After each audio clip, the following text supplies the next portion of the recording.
Bodybuilding is rooted in the tradition of self-improvement, both in terms of body image and self-worth. With a subculture rich in history, these men have given rise to a world of intense competition, driving competitors to bring their bodies to the absolute physical peak. It's very much a lifestyle. It's a 24/7 occupation at the highest level. Explore the lives of these individuals and what it takes to be selected to be the best in the world, Mr. Olympia, and how that criteria has developed and changed over the years. In bodybuilding, you can't tiptoe your way through a workout. You can't fake eating 6 and 7 meals a day. There's no way you can properly recover by training hard and then going out partying all night. It's all or none. Defining what the best means and how it has evolved over the past 50 years. I truly feel that my type of physique is gonna recharge the sport a little bit.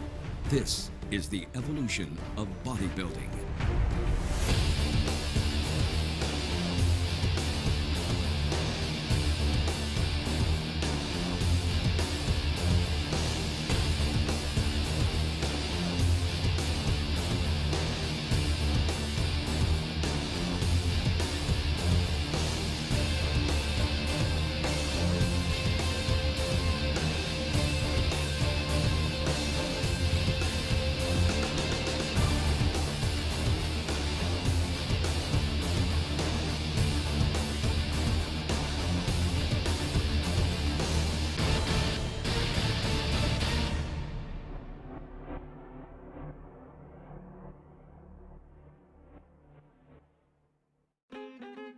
Before bodybuilding became a controlled sport, men of great strength were seen as curiosities rather than athletes. Audiences of circus acts and vaudeville shows were amazed to watch gargantuan men crush steel and lift unfathomably heavy items. And yet it was the spectacle of the show, not the physical prowess of the man, that was admired. But one of these young men would break the mold set forth by his predecessors and influence generations to come. That mold was broken by Eugene Sandow, who was also a strength athlete, one of the strongest men in the world, but he had abs, delts, he was really defined. And although he started off as a strong man, there was such a sort of a focus on nobody's seen a build like this, and especially from the women really loved this guy, that then he started doing physique displays as part of his strength act. Sandow's memorable musculature became a favorite among audiences in the late 1800s, and with his fame came great influence. Sandow was a shrewd businessman. He published several books on physical training and opened the Institute of Physical Culture in Britain.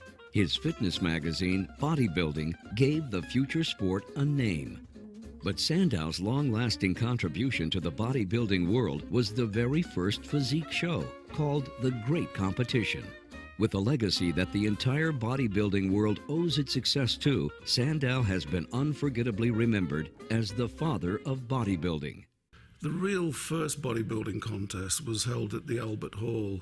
He organised it, didn't compete in it because he would have walked it. And the guys were judged. There was 12,000 people there to see it. One of the judges was Conan Doyle, who's the author of Sherlock Holmes. And then after that, physique contest started to spring up sporadically. Every few years, some of the best built man in the world. Though it wasn't until 1940 that Joe Weider, along with his brother Ben, launched his magazine Your Physique, and a few years later created the International Federation of Bodybuilders. It was the improvement in self-image made possible by bodybuilding that earned Weider's praise. Joe and Ben lived in the Jewish ghettos of Montreal, brought up in poverty. And they founded an industry, the bodybuilding and fitness industry. Now, we've all heard multiple stories of Jewish kids coming out of ghettos and getting into the movie industry or business, but these are established businesses. They were already going, and they got involved. They built the whole thing from nothing. You know, Joe ran his first magazine, produced his first magazine on his kitchen table on a mimeograph for $7. Ben traveled the world in the 50s to places. In those days, air travel wasn't as easy as it is now. He went to China and Russia. Here's a Jewish guy going to Egypt and you know, getting them in the bodybuilding fold. There was no religious or racial barriers, you know. So they were really unique in what they did. The 1950s were drawing to a close. and the sport turned industry's focus to the next decade was about to shift almost universally to California. And who better to personify the iconic California lifestyle than the legend Larry Scott? Yeah, Larry Scott was the personification of the California beach boy, even though he was born in Idaho and his blonde hair was dyed. I met Joe in '61 through the magazines because I was appearing in the magazines, and he took an interest in me and started putting his arm around me and started seeing how he could help my career, just out of the goodness of his heart, and for his business too. You know, he was trying to get some pictures of the guys for his magazines, so it was a win-win situation. The biggest magazine in those days in the 30s and 40s was Strength and Health, run by Bob Hoffman, who did bodybuilding but was more into weightlifting. He'd give them preference. And at that time, there was a real struggle going on between Bob Hoffman and Joe Weider. And Bob Hoffman hated bodybuilders, but he was a powerlifting guy. And so he thought that was sissy stuff to be a bodybuilder, and you should be showing how much you could lift and everything. So they didn't get along. He used to hold contests, bodybuilding contests, but in conjunction with the weightlifting. And the weightlifting would take go on first. And the bodybuilders would not come on till midnight. They were like second-class citizens. Joe wanted to give bodybuilders the proper respect and forum. I said, I want to be Mr. America. And he says, why don't you enter my contest? And it was the IFBB. And it was just starting, just the idea. And I thought, I didn't say it to him, but I thought, who wants to win IFBB? Who knows IFBB? I want to win AAU, Mr. America. That's what I want. I said, no, Joe. I said, I got my heart set on AAU. He says, you can't win that. He says, why not? And he says, because that's fixed. He picks who wins that contest. And I said, well, I think I can do it. I still can. So, and I met Isaac Berger, who was a powerlifter. And he says, I know Bob Hoffman. He says, you got to meet him. You got to get to know him. You got to get in good with Bob Hoffman, or you'll never win his contest. So he said, at the next Mr. America, which was in Santa Monica, in which Joe Benda won it, he said, you come backstage after that contest, and I'll introduce you to Bob Hoffman. I said, all right, great. So we went backstage at the AAU, and he took me up to Bob Hoffman. And he says, Bob, there's someone here who wants to meet you. Larry Scott would like to meet you. And Bob Hoffman turned around, he looked at me, and he said, oh yes, I've seen him in other magazines. And turned his back on me. Isaac Berger walked off, and I'm standing there on stage. He's got his back turned to me, and just leaves me there. And I thought, I walked off. And I thought, here I'm talking to Joe Weider, and he's giving me all this help and encouragement and everything. He turns his back on me when I want to enter his contest. I said, that's it. I'm done with AAU. Joe Weider, he was a visionary, and he established the Mr. Olympia contest in 1965. And the reason he established it, there was two federations, and you could win Mr. America once, and that was it. You could win the IFBB Mr. Universe, but then there was nowhere for these guys to go. So he said, I want to create the ultimate bodybuilding competition. And he was having dinner with Larry Scott in 1964. We were sitting there having dinner, and we started talking about, and I had just won the universe.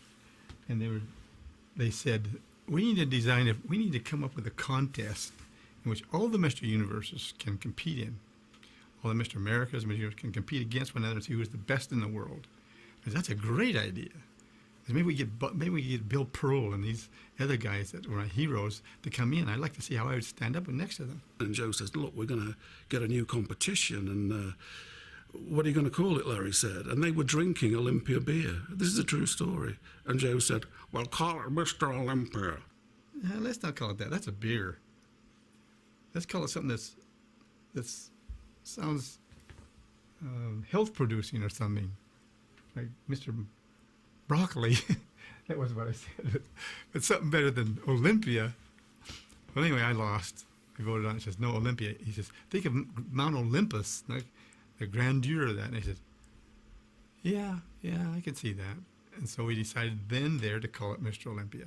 Now, if they'd have been drinking Schlitz Malt Ale, we'd have had Mr. Schlitz Malt Ale now, Well, let's see. I won the first Mr. Olympia in 1965, and they provided $1,000 gift. First time.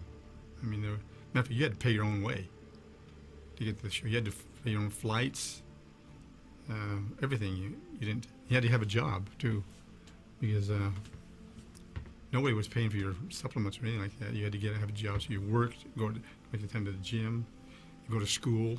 I had to rush from the school over to the gym, get my workout done. Then when Joe gave you $1,000 gift, that was great, man. $1,000 was a lot of money then. And people still say Larry's effect on the audience, they've never witnessed anything like it. When his music came, he walked out in silhouette and just stood there.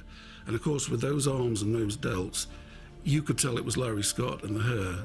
You know, he had his own particular shape. He had these great arms, great delts, and he posed, and the audience went nuts. They were standing on the chairs, jumping up and down, and people that were there, I wasn't there, say it was like Beatlemania. It was just absolutely raucous. And I got a chance to meet Larry Scott and saw him pose from the audience, and wow, what a moment that was. I mean, you've probably read about that, about Larry Scott, his appearance there. It was just tremendous. I never saw it, never had the opportunity to go and see the Mr. Olympia when Larry Scott won.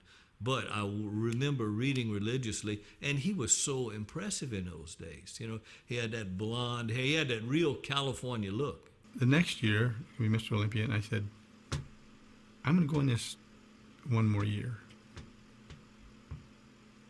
Because I know that the happiness doesn't exist on the stage. It exists in the family. So I want to win it the second time, so at least I can say that it wasn't a one-time thing. I won it twice.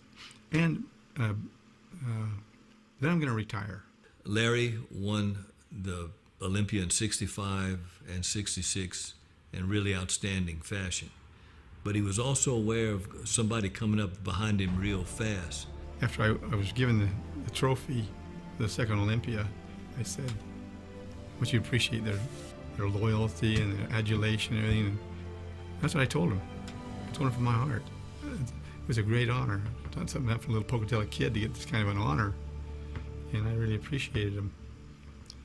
But tonight is my last contest. And Larry, you know, won the title those first 2 years, and then he decided to retire. He had other things to do. And along came Sergio. When Sergio Oliva came onto the scene, his presence was impossible to ignore. Blessed with an enormous amount of raw talent and driven by a true warrior spirit, Oliva ascended the ranks of his contemporaries with a grace that made him seem almost unreal. His nickname, The Myth, was well earned. Joe said, I got a fella here that I want you to meet. He's from Cuba. And he got a great body, and Joe was always bringing those kind of things just to spur you on. And so Sergio Oliva came walking back. He couldn't speak any English at all then. He was just spoke Spanish totally. But I looked at his body and I thought, I am never going to beat this guy. I'd already decided I was going to quit, but I thought, I'm glad I'm quitting because I know I'm not going to beat this guy. He's got natural blessings in his body, his proportions, his size, everything. It was just magnificent. I've never seen a bodybuilder like him. I first met Sergio Oliva outside Gold's Gym when it was on 2nd Street in Santa Monica. That was the second location. And I still can remember these arms coming out of a Hawaiian shirt with a split in it in order to give him enough room for these huge arms. Sergio is one of the most gifted genetic bodybuilders there ever was. This huge chest, huge arms, flaring thighs, tiny waist. But he was just this incredible display of genetics, and everybody was impressed. Nobody's ever not been impressed by Sergio Oliva. Now, I had the good fortune of meeting Sergio and becoming friends with him early on. We competed in the 1966 Junior Mr. America contest in San Jose. That was the first national contest I'd ever competed in. I was 19 at the time. And when I met Sergio, I had never seen anybody that genetically gifted. Still to this day, I haven't. I well remember this. Sergio only weighed 197 pounds that day, yet each one of his thighs measured 29 inches. His waist was only 27. He was so far advanced over the rest of us Everybody else could have just posed their ass off, and Sergio could have stood there, and he walked away with the contest. And Sergio just rewrote the books in terms of, round muscle bellies on the small joints. He had this small head that made everything else look massive. It's an illusion. I'd been to a couple of universities and seen all the guys, Arnold, Draper, Park, and impressed, The first time Sergio walked out, I just went back in my seat. He ambled out. There was this, is this human? It was like some sort of holograph that had been made out. The roundness of the muscles, the small waist, the size of his arms when he hit the poses. I've never shot back in my chair at anybody since. It was just amazing. Though Sergio Oliva was in the best shape of his life in the early 70s, he was succeeded handily by Arnold. As one titan faded and a new one rose into the spotlight, it was the IFBB that was slowly on the rise as the 1960s came to a close. Well, yeah, along came the 70s, and the culture of the country and the world was changing rapidly with, pop music and everything. The Vietnam War was in full force, which then became such a political issue here in the States. And at that time, when all sorts of wild things were happening, along came Arnold Schwarzenegger. Sending a letter to Arnold, and Arnold called me back. Said, Joe, I don't have any money. I can't buy a ticket on the plane. I have nothing. All he had was his briefcase, with his workout suit and shoes, nothing else. So along came Arnold, who was a blueprint for what you wanted in a bodybuilder, what Joe Weider wanted. He wanted the best bodybuilder in the world to have charisma, a PR brain, a sense of humor, somebody who could connect with an audience. You could have almost written it and said, let's get this guy. I told him, I don't want to go home, I want to stay here. I'm near Los Angeles, the movies and everything. That's what I want to be. I said, okay, I'll pay you for your ticket to the plane. And I had a little business there in Florida, and he went to work, and he worked. He wanted to go to school,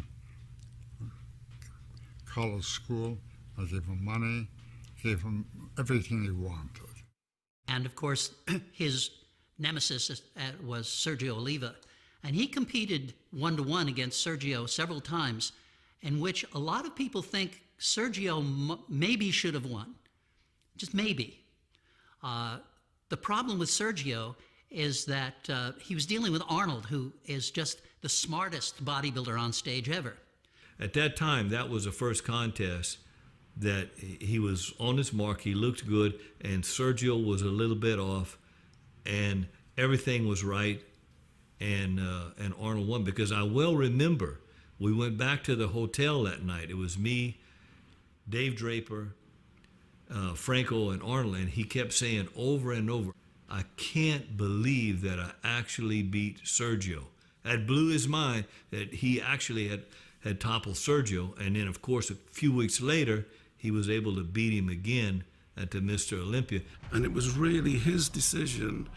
He won the Olympia in 1970 and through to 75 for 6 years, to then concentrate on the Olympia, that then made the Olympia between 70 and 75. That's when the Olympia took over as the contest to win, to decide who's the best physique on the planet. And then after that, you got Joe's publicity machine behind him. And there's a certain synchronicity about the whole thing. Joe got the guy he wanted.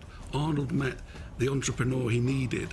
They both knew how to promote, the sport as a business and make it, more accessible to the public. The Olympia was established. Arnold started training Gold's Gym. So you had this synchronicity of, the world's best bodybuilders, Zane, Draper, Franco, all in the same gym. You can't be thinking about yourself. You cannot be worried about what's going on with you. You have to go, okay, I'm ready. I've done everything I can do. Now what's going on around me that I can take advantage of? And nobody was ever better at that than Arnold Schwarzenegger. Coming off of wins in 1973 for Mr. America and the IFBB Mr. Universe, Lou Ferrigno continued his winning streak in the following year's IFBB Mr. Universe and the Mr. International. That same year, he entered the first Mr. Olympia, taking second. But it was in 1975 that Ferrigno's fortunes began to take an unprecedented turn. 1974 was my first competition in Mr. Olympia because I was currently the Mr. Universe twice. I won the IBB Mr. America. And I knew I was competing against Arnold because he was my idol.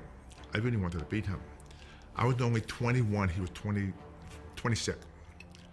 But I remember we competed together, even though he was much more superior. I only trained 3 months. I found out later on he trained a whole year for the competition. But I was on the same stage with him. In a matter of just a few years, I went from a kid who came 23rd place right on stage with the greatest Schwarzenegger. And I remember when I was on that stage with him, I said, this is such a big leap. No matter what happened in the competition, people are always going to look up to him and I. And it was incredible because it gave me the sense and the motivation to go push even harder, to train even harder. Guys like Arnold and I back 30, 40 years ago, most of the big guys would go into pro football. But Arnold and I were like the two biggest guys in bodybuilding, so when Pumping Iron came out, the public embraced us. It affected everyone. Like Franco, everybody got a lot of fame. But mostly I, because they were like the giants of bodybuilding. And Arnold always felt that eventually I was going to surpass him. He always said to me, if I had your body, no one would beat me for 15 years. So basically, the beauty about the two of us is that we got involved going the mainstream, go with the film. Like I did the Hulk, he did Terminator. So it made us the household name and it helped everyone out. With Schwarzenegger and Ferrigno both moving on in the wake of their newfound fame, the competitive stage had opened up once again. 1976 began with the birth of one of the sport's greatest rivalries, Frank Zane and Franco Columbu. Well, that year was going to be me, Franco, and I think Robbie Roberts and a couple other people. I really wanted to win that year because I trained the whole year. But doing the Hulk, it changed and made me so well known because if I walk down the street, everybody knows me. Nobody knows who Franco is. So I made that decision. That's why I came back to competition because I wanted to stay in the game. But I could not pass the Hulk up because I was the Hulk my whole life. It's a wonderful opportunity. Unfortunately, it had to happen before I was able to compete. The bodybuilding has always been a progression. The prize money gradually crept up. In '76, I think the total prize money that Franco won was $5,000. Frank Zane and Franco never got on. Even to this day, if you talk to them, Franco particularly will tell you he beat Zane 20 times. Well, he never did. You know, Zane won more than Franco, but they were polar opposites in personality and physique. You know, Franco had a great back, striations, so he won more on, you know, that impact. Zane was like a walking statue. You know, he practices posing to perfection. You know, there's every pose was thought out so that the waist would be kept slender, the leg would be splayed out to show the quadriceps and calves and everything. I think I was much more meticulous than anybody else that competed at that time, and probably even now, because that was my background. I was trained in the sciences. I was prepared to teach chemistry. And so because of that, my exposure to chemistry and my analytical approach to everything with the journals and looking at things and correlating results with what I'm doing to achieve those results, I got nicknamed the chemist. Frank basically was very dominant in the late 70s, you know, 77, 78, 79. He had the type of physique that was very acceptable to the average guy. And I don't mean in any kind of negative, but the average guy could say, hey, if I trained hard, I could probably look close to that. And, you know, I basically had a goal. I wanted to make the most of my physique and go to the top, win Mr. Olympia, and however long it took. You know, 1977 was already my, what was it? The years I competed, 72, 74, 75. It was my 5th try for Olympia in 77. So 5, 6, and 7 were the magic years for me, 77, 78, 79. And, but, you know, it was all because my training conditions continued to improve. That was my goal. I knew that to get to the top, I'd have to have impeccable conditions for training. Everything had to be perfect, and it was. But Frank had class in his physique. In 1977, winning the Olympia meant a cash prize of $5,000, and the trophy which I got to learn later was the first year they gave out the Sandow Trophy. And so I'm the recipient of that, but I didn't know it at the time. And then, winning it 2 more years after that, the prize money went up. It doubled each year. Joe Weider will tell you, Joe and Betty Weider, everybody thinks in the 70s, Arnold was on the cover a lot, Zane was on the cover a lot, and most people think, the Arnold covers would have sold more. Joe says, no, Frank was always the one who sold more. Until Arnold became a film star and everything, and that went to a different audience. He could have been the icon Joe was looking for if he'd have been the personality of Arnold, but that wasn't him, In 1 decade, bodybuilding had skyrocketed from a growing sport to a booming industry. Fast on the heels of such unprecedented exposure came an age of rampant controversy, starting with the 1980 Mr. Olympia. That was the victory last Olympia victory of Arnold in 1980, which was hugely controversial. I've spoken to Arnold about that, and he's told me, this is in the past 2 years or so. He was a little bit annoyed. 2 things happened. He was signed up to Conan the Barbarian, and it was supposed to start shooting in something like 79 or something. They delayed and delayed and delayed until shooting wasn't going to start till late 1980. So he'd streamlined his physique, but to get to be Conan, he started training again, started putting on size. But he kind of educated the public, I'm so active, I still got this physique, I'm doing a Conan movie, but you have to have an audio, and his audio was fitness. It was a smart move he made. So I learned from that, because in the point of view, you want to stay in the game, being active, you don't want to lose your fan. But he was also very irked by people like Mike Mensa, who sort of debunked Arnold's training theories. Arnold was a volume guy, trained 6 times a week, twice a day, 20 sets of body part. Mensa was trained 4 or 5 times a week, 3 sets of body part, high intensity. And sort of, it really knocked, is a word we use in Arnold. He wanted to teach these guys a lesson, So even Zane said to him, who he was very friendly with, you're making a comeback, aren't you? You're putting so much into it.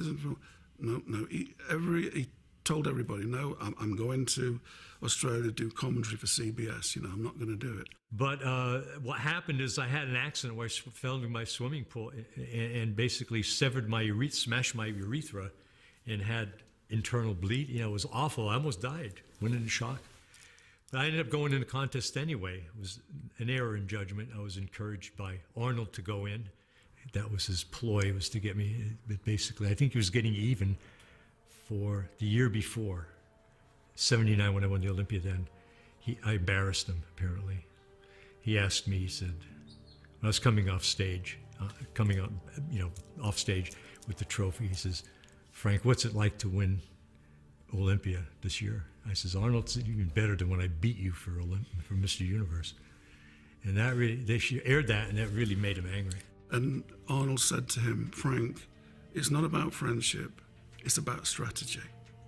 He didn't want Frank to get the extra incentive, say, I better put the pedal down on this. So he went to Australia, and everybody thinks he's there to do commentary. And then the night before the contest, he enters. And of course, that sent shudders through the bodybuilding world at the time. He went to the competitors' meeting, and this riled a few people up. Sami Binu said something, and Arnold argued with him. And the comment was made about Menser said something, and Arnold said something about Menser's waist hanging out last year, and that's why he didn't win, because his waist is hanging out all the time. And at that, Menser attacked him. He jumped Arnold. And some people pulled him off. Bill Pearl was one of them. And that was it, it was hotheads going at it. Well, it's interesting, Arnold came back and wasn't in his best shape. But like I said before, like Joe said, go back to your roots, because Arnold always used bodybuilding because he had the fitness world to back him up. And that was a good point, because I think if he came second and third, it really didn't matter, because he was already 5-time Mr. Olympia, 6th time. So he had a name. And most people to this day say he shouldn't have won the contest. I never heard Mike Menser say he should have ever won the contest. I think the general consensus of everybody there was the fact that the end result was not acceptable, not only to the bodybuilders there, but to the audience as well. But of course, the controversy of that contest was absolutely enormous. CBS went to Sydney with a full film crew, and they filmed the whole thing. Immediately after the contest was over with, the guy that was the director was a guy by the name of Sherman Egan. And he called up, he said, "I'd like to meet with you and Zane and Mincer." So we went to a meeting. He says, "Look, guys," he says, "this Mr. Olympia contest can never be shown on television." He says, "It's so obvious, even from the eyes of a non-professional, that the right person didn't win. We could never put this on television." So they still had a contract for 1981, and they paid the money because they were obligated, but they never even sent a film crew to cover it. And that's the last time the major networks have ever covered bodybuilding. I wish I wouldn't gone in that year and went in the next year when Colombo won it. You know, that was a travesty. Come on, give it to anybody, huh? I mean, that could have been incredible that year. But I passed the following year for political reasons. Everybody was mad at each other, so, you know, we didn't go back to compete that year in the Olympia. The 1980 Mr. Olympia left a lot of people very bitter. And for maybe some egotistical reason, we decided that we were not going to enter the 1981 Mr. Olympia. And Franco, who was always 2 steps behind Arnold, makes his comeback from a leg injury a few years before, when in the World's Strongest Man, he dropped a refrigerator on his leg and broke it. And he won that contest.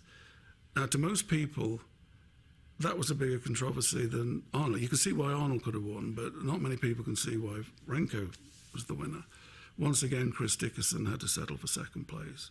I said, what happened in Sydney could never happen in the United States. Well, I was totally wrong, because the same thing happened again in 81. But people only choose to remember 1980. You'd have to go back and really, because I didn't go to the contest, I kept my word, but you'd have to ask people like Danny Padilla, Chris Dickerson, Roy Callender, Tom Platz, how they felt about it, because they must have really been discouraged after repeating the same thing the year before. The dust gradually settled. 1982 saw Chris Dickerson become the first African American to win the Mr. Olympia after more than a decade of competing. The following year, Samir Banu, the Lion of Lebanon, claimed his Mr. Olympia victory. 1983 in Munich, Samir Banu, who'd always got tremendous shape, massive arms, great back, but always held water. In 82, in my opinion, he was fourth. He could have won because he'd got rid of the water. He'd learned how to get the water out of his system. I mean, at the very least, I felt that the show was between me and Chris Dickerson. 82, I went to London bigger than ever for the Olympia, and Dickerson won. I was a little bit too big, maybe. My feeling is first or second would have been much fairer than coming in fourth. So, yeah, I made up my mind that since I peaked properly for the 82, I decided to go to Germany for the 1983. Miss Olympia was held in Munich. I left early, 6 weeks prior to the show. I did my homework. I even was more focused because I want this thing so bad, you know. So here I'm preparing for the first go round, man, and I peaked at 243 pounds. I entered the show at 233 pounds, the same weight I won the IFBB World Championship. So what happened to the 10 pounds? What happened? Yeah, I put myself through, a tough preparation, and good enough, we managed to win it. We got it done. He came out and he had a Christmas tree back that like nobody had ever seen before, massive arms, and he won the contest. I went into that show, I placed third. You know, Samir won it that year, and I think Muhammad Makawi took second. I took third, Frank Zane took fourth.